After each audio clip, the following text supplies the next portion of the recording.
Magandang araw mga bata.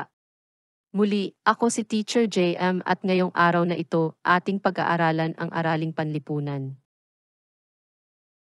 Binabati kita dahil nasa huling bahagi ka na ng iyong pag-aaral para sa ikatlong baitang. Alam ko na napakarami mo nang nalalaman tungkol sa iyong bayan, lalawigan at rehiyon. Sa huling aralin, nakilala mo ang iba't ibang kultura, tradisyon, paniniwala, heograpiya, wika, at mga pangkat ng Pilipino na namumuhay sa iyong rehiyon. Ngayon naman, matututuhan mo sa aralin na ito ang mga produkto at kalakal na matatagpuan sa kinabibilangang rehiyon. Kabilang na dito ang pinanggalingan ng mga ito. Inaasahan din na maiugnay mo ang kapaligiran sa uri ng pamumuhay, ang mga pakinabang pang-ekonomiko ng mga likas na yaman sa iyong lalawigan at kinabibilangang rehiyon. Handa ka na ba? Para sa una at ikalawang linggo ng ikaapat na markahan sa Araling Panlipunan sa ikatlong baitang, ating pag-aaralan ang kapaligiran at ang uri ng pamumuhay. Bago ang lahat, ating munang basahin ang mga talasalitaan. Kapaligiran, klima, hanap buhay, lungsod, professional, uri ng kapaligiran. Malaki ang kinalaman ng uri ng kapaligiran sa uri ng kasuotan at hanap buhay ng mga taong naninirahan sa isang lugar. Ang mga taong nakatira sa mga matataas na lugar ay kadalasang pagtatanim ng mga gulay at prutas ang hanap buhay, gayon din ang pag-aalaga ng mga hayop tulad ng baka, kambing, kabayo at iba pang hayop na kumakain ng damo dahil madaming lugar na pwedeng pagpastulan dito. Dahil sa mataas ang lugar, ang klima dito ay malamig, kung kaya ang mga tao ay nagsusuot ng makakapal at mahahabang damit bilang proteksyon sa kanilang katawan. Ang mga tao namang nakatira sa kapatagan na may malawak na lupain ay nagiging sakahan na tinataniman ng mga gulay at palay na itinutustos sa pangangailangan ng bansa, kung kaya ang mga tao rito ay pagsasaka ang pangunahing hanap buhay. Ang mga taong nakatira malapit sa katubigan ay pangingisda naman ang pangunahing hanap buhay. Ang mga taong nakatira sa lungsod o maunlad na lugar ay karaniwang mga profesional tulad ng guro, pulis, sundalo, doktor, inhinyero at madami pang iba. Gayon din ang mga hanap buhay na bokasyonal tulad ng mananahi, karpentero, driver, panadero, sapatero at madami pang iba. Sa mga lugar naman na mainit ang panahon ay nagsusuot ng mga maluluwang at maninipis na damit upang maginhawahan ang pakiramdam. Kapaligiran at ang uri ng pamumuhay. Rehiyon 4A, Calabarzon. Inilarawan ng iyong rehiyon bilang isa sa mga masagana sa buong bansa.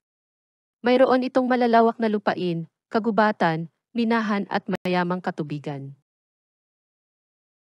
Matatagpuan sa mga lupaing ito ang maraming taniman ng prutas, palay at mais. Kinikilala ang ilang mga lugar tulad ng Paete, Liliw at Nagcarlan dahil sa matamis ng lanzones at iba pang prutas. Ayon kina Aureliano et al. 2017, ang rehiyon ng Calabarzon ay nabiyayaan ng saganang likas na yaman. Ang matatabang lupa nito ay nagbibigay ng milyon-milyong halaga ng kita sa lalawigan mula sa mga produktong niyog, palay, asukal, itlog, mga alagang manok at baboy, citrus, at iba pa. Tingnan ang talahanayan bilang isa na nagpapakita ng mga likas na yaman sa iyong rehiyon at mga pangunahing produkto na nakukuha mula sa mga ito. Talahanayan bilang isa. Mga anyong lupa at tubig sa rehiyon ng Calabarzon. Anyong lupa sa lalawigan ng Cavite. Kapatagan. Burol. Bulubundukin. Anyong tubig sa lalawigan ng Cavite. Lawa. Ilog. Talon. Mga anyong lupa sa lalawigan ng Laguna. Kapatagan. Bundok. Mga anyong tubig sa lalawigan ng Laguna. Lawa. Ilog. Talon. Bukal. Mga anyong lupa sa lalawigan ng Batangas. Burol, bundok, kagubatan, tangway. Mga anyong tubig sa lalawigan ng Batangas. Look, ilog, talon, lawa. Yamang mineral sa lalawigan ng Batangas. Limestone o batong apog. Gypsum, clay, bauxite, tanso, ginto. Mga anyong lupa sa lalawigan ng Rizal. Kapatagan, Burol. Mga anyong tubig sa lalawigan ng Rizal. Lawa, ilog, talon. Yamang mineral sa lalawigan ng Rizal. Copper ore, marble.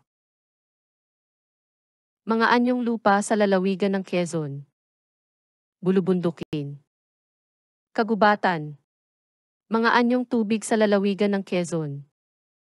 Karagatan, ilog, talon, lawa, look, kipot. Yamang mineral sa lalawigan ng Quezon. Limestone o batong apog. Makikita na maraming anyong lupa at tubig ang matatagpuan sa iyong rehiyon. Dahil dito, marami sa mga naninirahan sa mga lalawigan ang umaasa sa lupa at katubigan upang mabuhay. Marami sa mga ito ay magsasaka at mangingisda. Makikita naman sa ikalawang talahanayan ang ilan sa mga pangunahing produktong agrikultural sa bawat lalawigan sa iyong rehiyon. Talahanayan bilang 2.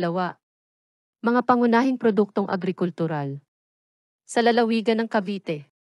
Saging, pinya, abukado, kape, at palay. Sa lalawigan ng Laguna. Palay, lanzones, niyog, mais, saging, at rambutan. Sa lalawigan ng Batangas.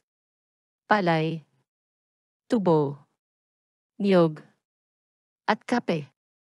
Sa lalawigan ng Rizal. Mangga, citrus, kape, at kasoy. Sa lalawigan ng Quezon, palay, niyog, saging, mais, kape, troso, at iba pang yamang gubat. Maliban sa mga produktong mula sa lupa, tubig at mineral, marami rin ang mga nakatayong pabrika sa Calabarzon. Ilan sa mga ito ay nabibilang sa paggawaan ng mga sasakyan gaya ng Ford, Honda, Isuzu, Mitsubishi, Nissan, at Toyota. Dito rin makikita ang ilang kilalang tatak o marka sa electronics at semiconductor tulad ng Panasonic, Matsushita, Samsung, TDK Fujitsu, Toshiba, Mitsui, Philips, Hitachi, Sanyo Epson, NEC, Music, Temic, Uniden, IMAX, Light-On, at Clarion. Ngayon, dumako na tayo sa isang pagsasanay. Ating basahin ang panuto. Isulat ang T kung tama ang pangungusap at D kung di tama. Number 1.